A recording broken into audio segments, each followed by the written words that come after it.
Mark Hamill just destroy The Last Jedi again?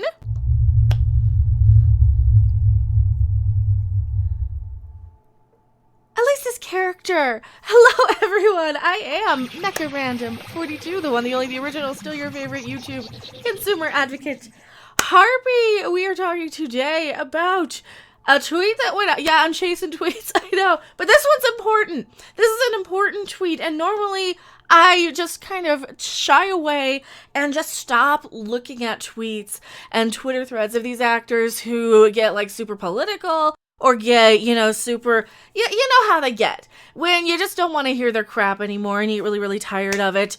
And if you want to hear differences of opinions, especially if YouTube decides to squash, silence, suppress any of those, please like, subscribe, share. I have Subscribestar, Patreon. If every single viewer just thought my content was worthy, if they can and have the means of, $1 a month on Patreon, that would really, really help with YouTube, with all of these things. I have Twitch, which is probably where I'll most likely be. I begrudgingly have a BitChute.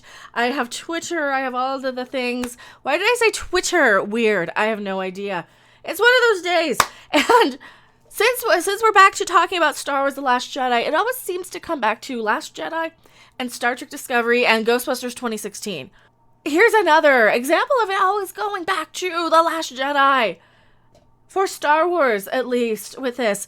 And we've already talked and discussed at great length how Mark Hamill was not happy in very many interviews with the way his character was treated. I said to Ryan, Jedis don't give up.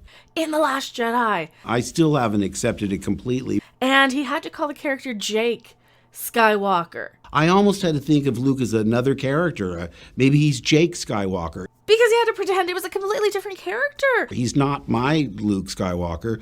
A lot of the things that we saw Luke as, where did we see Luke last? We left him as a hero. We left him as our idol, as this kid that we went through this hero's journey with. And I know he was a grown adult when we were kids. We saw him go on this journey and progress and be the hero. And we don't see that anymore in modern day heroes very much, especially in the case of little Mary Ray Sue Palpatine. She did not go through the hero's journey. She did not earn anything. She just took it like it was expected. Like she was entitled to the Skywalker name, to Luke's lightsaber, to the Millennium Falcon from Han Solo. She just got everything handed to her. Just like she wrote herself in as fan fiction or something, Hey, I want to identify with everybody.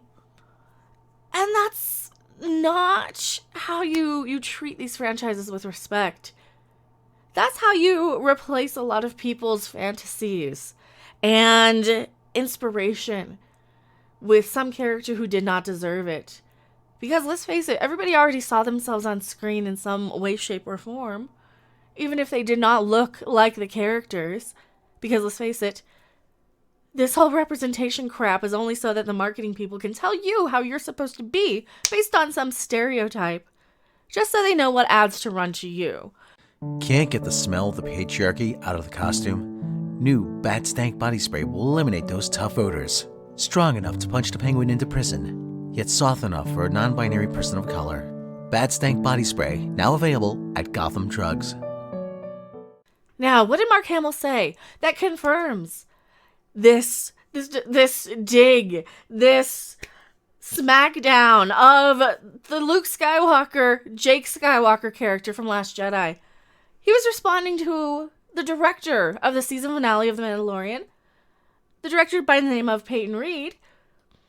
Now, he most recently, directed the scene that got me to actually watch The Mandalorian as somebody who's not really even that fond of The Mandalorian. But Star Wars is good, and it got really, really good for about 5 minutes in that. Oh, maybe 15. It got really, really good for about 15 minutes. I, of course, had to stop everything and go and watch the episode. Just to see just to see Luke on screen again, which was fun. It doesn't fix anything at Star Wars. It still doesn't fix this rumored divide between Kathleen Kennedy, between Jon Favreau, between the two factions that are rumored. So rumor, take it with a grain of salt, rumor. There's rumors behind the scenes that there's this great divide in Star Wars. Then we get the people with the Mandalorian who actually care about the old school fans, and then you get all these High Republic basically the snot-nosed little brats that want to come in and change it because they didn't actually like Star Wars the way it was, so they had to go and change it to appeal to whatever crap they want to watch. This tweet just further confirms that Luke was disgraced in The Last Jedi, which we know, and it further confirms that Luke was destroyed as a character. And the fact that Mark Hamill destroys The Last Jedi in response, again, just leans so much credibility to the fact that, yes, we were right. Yes, that was a bad call, doing what they did with Luke Skywalker in The Last Jedi. Yes, that was a bad call for the fans. That was a bad call for the franchise. And that did some pretty darn near irreparable damage. Are they slowly gaining some of their fandoms back? I think so. I think some people are quicker to jump on board with The Mandalorian than people like me, specifically. Even though I love Baby Yoda, don't get me wrong, he's adorable. There's just been so much damage done for me personally that Star Wars is kind of not as exciting as it could be. But when I see this, I know at least I was right. And actually, he's responding to the director of this episode, Peyton Reed. Now, Peyton Reed says, "Dear Hamill himself," so Mark Hamill, "when I was a kid, this photo hung on my bedroom wall. Star Wars and Luke Skywalker in particular meant a great deal to me. Some things never change. It was an honor and a dream come true to work with you on The Mandalorian. Thank you, and may the Force be with you." Okay, see, that's actually really cool. You don't see that one all the time. And Mark Hamill, of course, replies, "Dear Mr. Peyton Reed, I am so grateful to have been given the unexpected opportunity to revisit my character when he was still a symbol of hope and optimism." Oh, there's a lot to unpack here. "Your assured direction and kindness was a crucial element in the experience, and it means more than I can say. Thank you," and, his hands together. First off, unexpected opportunity. That means he did not. Well, clearly, you could read. He didn't expect to come back. He didn't expect it. Like, he just thought that they were over and done with. They had thrown him away. They said, "Thank you very much for all your years of service." This was an unplanned, last-minute addition, according to this tweet, which we did hear rumors of reshoots. So take this as you will, if this leans credibility in your mind to the reshoots, which we've been hearing about all season from every YouTuber under the sun. And it also confirms what we've said for years and years and years with this, that it destroyed the character's nature. I said to Ryan, Jedis don't give up. He was a symbol of hope and optimism, and you can't just take that as our last memory, and then we come back in. Because what's that going to do? That's just going to show the resentment of the franchise from the filmmakers, from the production company, from the people like the Kathleen Kennedys and the Rian Johnsons, and even the J.J. Abrams out there, who just have this resentment for the property and the fans. They think that Luke was a whiny Mary Sue and that Star Wars wasn't that great. They do really think that. And that's why they treat them with such disrespect. This is why we get bad Star Trek as well, and bad Doctor Who.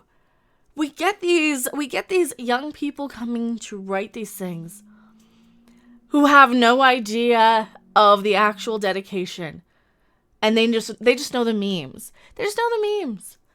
And that's what's really, really wrong with today's culture of people who are creating a lot of this. But we do luckily have a few people who actually care out there, at least some people who actually recognize and can confirm some of this. So tell me what you guys think in the comment section below. I am MechaRandom42, and hey, at least we get some acknowledgement of, yes, Luke was no longer hopeful. He was no longer a symbol of optimism. He was no longer a role model. And we get the confirmation right here from the horse's mouth. So tell me what you guys think. I am MechaRandom42, and I'll see you guys later. Bye. Thanks for watching. If you liked it, make sure to hit that like button. And if you want to see more, don't forget to subscribe. See you in the next video. Bye!